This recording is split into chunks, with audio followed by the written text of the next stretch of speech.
नमस्कार वीरेंद्र कुमार आज पुणी आ गए नुआ भिडियो आपण पिला कथा मानुनी पाठ पढ़ुनी ना मन रहुनी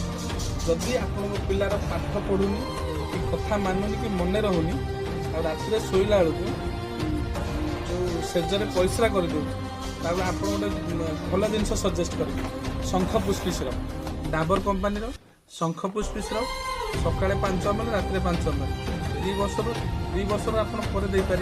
2 वर्ष 3 वर्ष 4 वर्ष 5 वर्ष 5 ml दिन को दीर्थ देते यदि 5 वर्ष उपरक हो आप 7.5 ml दीर्थ देपारे 10 वर्ष उपरक हो 10 ml दिन को दीर्थ दे बड़ पिला भी खाईपर माने कि 16 वर्ष 15 वर्ष 17 वर्ष पिला भी खाईपर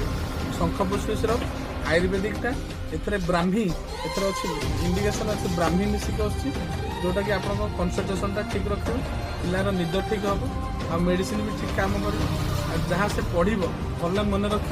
कथा भी मान दुष्ट भी हेनी शंख पुष्पी सिरप दिंतु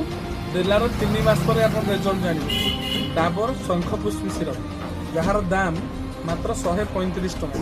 आम दुकान आभेलेबल अच्छी आसिक दिंतु शंख पुष्पी सिरप रही नमस्कार।